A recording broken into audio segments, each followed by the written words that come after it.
A sério, vocês não vão acreditar nisto. Quando eu li no Reddit, eu fiquei de boca aberta. Aconteceu uma rapariga chamada Esmeralda. Vou partilhar contigo porque é uma história para nos inspirar e lidar com pessoas tóxicas e, quem sabe, metê-las no seu devido lugar.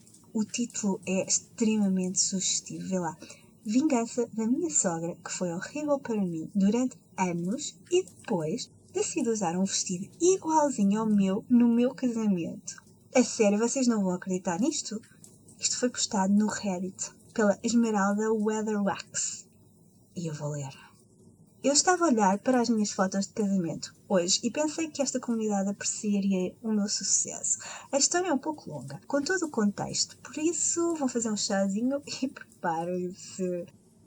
A minha sogra detestou-me desde o primeiro momento em que nos conhecemos. Imaginem, uma católica evangélica a conhecer uma gótica ateia. Eu fui morar com o filho dela e tive um bebê sem estar casado. E ela acreditava piamente que eu era o demónio encarnado, enviado para atrair o bebê dela para os confins do inferno. Seguiram-se anos de microagressões mesquinhas, manipulações constantes e chantagens emocionais. E fazer coisas tais como oferecer-se para ficar com os miúdos e depois retirar a oferta meia hora antes, ou comprar aos miúdos um cãozinho quando nós havíamos dito expressamente que não e depois culpar-nos quando teve que devolver o pobrezinho. Ela deitou abaixo a minha mota, apareceu no meu local de trabalho, tentou rearranjar a disposição da mobília da nossa casa e falava constantemente de Jesus em frente aos miúdos e dizia-lhes que iriam parar ao inferno por não serem batizados. Optei por MPC, muito pouco contacto, e as coisas estiveram calmas durante uns tempos. Eu nunca liguei a casamento, sentia que casamentos eram um desperdício de dinheiro. Eu preferia comprar um bar com uma moto nova, mas era importante para o meu querido, por isso concordei, na condição que não fosse um casamento de igreja. Além da problemática geral da igreja, eu sofri trauma religioso ao crescer e não estava preparada para ceder. O meu querido concordou e começámos a planear. 2 dias depois de anunciarmos o nosso noivado, para muito choro, ranger de dentes e consternação geral, um padre bateu-nos à porta. Ele tinha sido enviado pela minha sogra para agendar a data do nosso casamento e combinar as datas de aconselhamento pré-matrimonial. Eu fui muito simpática com ele. Afinal, os meus problemas são com a instituição, não com este pobre homem. E agradeci-lhe por ter vindo e disse-lhe que não iríamos necessitar de quaisquer serviços católicos para o casamento. Ele pareceu ter ficado triste e um pouco nervoso a informar a minha sogra. Eu ofereci-lhe café e simpatia e foi o início de uma amizade improvável. Fiquei algo chateada com esta proeza. Falei com o meu querido, que na altura estava tão dentro do nevoeiro que não conseguia ver um palmo à frente dos olhos. Não viu grande problema no que tinha acontecido e pediu-me para esquecer. Pensei no assunto durante um dia e disse não. Tínhamos de enfrentar isto imediatamente, senão iria escalar. Eu compreendi que ele amava a mãe e as irmãs, mas que o óbvio desprezo delas por mim era um problema. Eu não gosto de ultimatos, mas a esta altura já estava a aturar isto há cerca de 6 meses. Pus as cartas na mesa. Enfrentamos o problema agora ou não há casamento. Aconteceu tão bem como era de esperar. Visitámos-la e o meu querido tentou falar com ela sobre o quão inapropriadas as suas ações eram. Ela gritou e chorou e depois foi a vez das irmãs nos fazerem o mesmo. Estando ali, a ver o coração do meu querido a partir, o meu filtro quebrou. Disse-lhes para pararem, muito alto. Disse-lhes que se estavam a comportar como crianças, que eu estava embaraçada com as suas ações caprichosas e para considerarem este o primeiro e o último aviso. Se elas tentassem algo parecido outra vez, ou nos tratassem com algo mais do que gentileza e respeito, não só eu cancelaria o casamento, mas eu diria ao padre delas e a todos os amigos acerca do seu comportamento repugnante. Se elas quisessem fazer parte dos preparativos, eu aceitaria a sua participação, mas eu e o meu querido teríamos a palavra final. A sogra tentou falar, mas eu fiz tchu e nós saímos. O meu querido ficou de coração partido e eu senti-me mal por ele, mas começámos a fazer terapia de casal e as coisas melhoraram. Entretanto, a sogra e as cunhadas pareciam ter acatado as regras e mantinham uma interação civil gélida, apesar de eu ter sido banida das suas casas por ser assustadora. Avançando 12 meses, chegou a altura de ir comprar vestidos.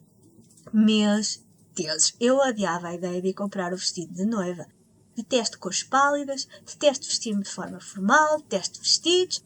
Praticamente tudo acerca da ideia me fazia querer fingir um coma para me safar a isso, mas tinha prometido à minha mãe e ao meu irmão que faríamos isto juntos. Por isso, a minha mãe, a sogra, as cunhadas vezes 3, irmão e a mulher dele lá vieram comigo para se maravilharem com a visão de mim no vestido. E nem foi um dia mau. A sogra e as cunhadas prestaram-se bem e eu encontrei um vestido que eu não detestava tanto como os outros. Paguei por ele e fomos embora. No dia seguinte, recebi uma chamada da loja. A sogra e as cunhadas tinham encomendado para elas vestidos iguaizinhos ao meu. Contei ao meu marido e ele não acreditou. Eu ri-me daquilo durante um bocado e voltei à loja para encomendar um vestido novo. Este era roxo escuro com uma bainha preta. E foi então que eu tive a ideia. Eu não tenho muitas amigas mulheres, mas muitos dos meus amigos homens têm esposas que têm vestidos de noiva. E algumas vezes elas comentavam que se sentiam tristes por ter gasto aquele dinheiro todo num vestido que nunca mais usariam. Falei com o meu querido e ele concordou. Por isso, os convites foram enviados. Todas as pessoas que alguma vez tivessem usado um vestido de noiva foram convidadas a usá-lo para o nosso casamento. A sogra e as cunhadas receberam convites que pediam especificamente para não usarem branco. O dress code era o que se sentia confortável. Dia do casamento! Eu não estava presente na confusão inicial, que rapidamente evoluiu para raiva, mas a minha mãe e irmão divertidamente recontam a história. Todas as 4 apareceram nos seus lindos vestidos brancos, com as suas lindas maquilhagens e lindos penteados, e foram completamente absorvidas pelos restantes convidados. Não sobressaíram, pareciam-se exatamente como todos os outros, à exceção da minha mãe e do meu irmão, que usaram roxo, como eu. Elas iam arruinar o meu dia ao chamarem atenção para elas. O meu querido, que até àquele ponto não acreditava que elas podiam fazer algo tão vil, petrificou naquele dia. Elas tinham mostrado finalmente ao ponto que podiam descer. E o último do nevoeiro desapareceu. Eu apareci num sidecar de uma Harley. Eu experimentei em conduzir uma com o vestido, mas não correu bem. E a loja teve que fazer algumas reparações de emergência na semana anterior. E entrei na igreja ao som da marcha imperial e subi ao altar, sozinha. O meu irmão foi a minha dama de honor e a esposa dele foi o padrinho do meu querido. Lembram-se do padre? Bom, ele não tinha permissão para celebrar a cerimónia fora da igreja, como padre. Portanto, ele foi o nosso mestre de cerimónias. Esta foi a cereja no topo do bolo, porque eu vi a cara da minha sogra iluminar-se quando o viu. Até ele ter apresentado a celebrante do casamento e passou-lhe o microfone. Tivemos a cerimónia pagã de handfasting. É um ritual de união simbólico em que o casal está face a face enquanto as suas mãos são atadas com uma fita, e daí é que vem a expressão atar o nó. Enquanto as mãos do casal são envolvidas pela fita, eles proferem palavras que exprimem o compromisso entre eles. Também saltámos por cima de uma vassoura e descemos do altar ao som de Sweet Child of Mine, enquanto os nossos 2 filhos faziam air guitar e dançavam à nossa frente. E ignorámos a sogra e as cunhadas quando elas tentaram que fôssemos ter com elas. Fiquei frente a frente com a sogra à porta. Ela estava incandescente com raiva. Ela ia falar, mas o meu querido pôs-se à minha frente e fez sinal para não falar.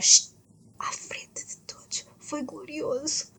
Ela não falou com nenhum de nós o resto da noite. Ela não falou connosco durante quase um mês. E um dia ligou e pediu para ver os netos, como se nada se tivesse passado.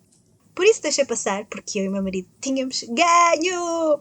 Mas, de vez em quando, eu uso o vestido roxo para um evento, quando sei que ela lá vai estar. Porque eu sou assim. Temos uma adenda posterior da Esmeralda. Eu fui para a cama, diz ela, e descobri que este post explodiu durante a noite. Não posso responder a todos individualmente, por isso vou clarificar algumas coisas aqui. O casamento foi há 20 anos. Continuamos casados e felizes desde então, e a sogra e as cunhadas tornaram-se mais calminhas com a idade. As cunhadas têm os seus parceiros e filhos e nós convivemos algumas vezes. Eu não estou nos Estados Unidos da América. Ser da família não dá a ninguém o direito de tratar mal as pessoas. A minha sogra não merece nenhuma consideração especial só por ser mãe do meu querido. Eu não sou pagã, sou ateia, encorajada tanto por experiências horríveis que tive quando era nova e por uma carreira no ramo das ciências. Não tenho nenhum ódio de estimação por pessoas religiosas e respeito o direito de todos a praticarem a sua fé, caso assim o decidam fazer. Foi uma cerimónia secular que incluiu coisas que eu e o meu querido gostamos. O que eu queria mesmo fazer era saltar por cima de uma fogueira. Mas era verão e estava em vigor uma total proibição. Por isso, mesmo que eu não tivesse cheia de medo de me incendiar, também não poderíamos fazê-lo.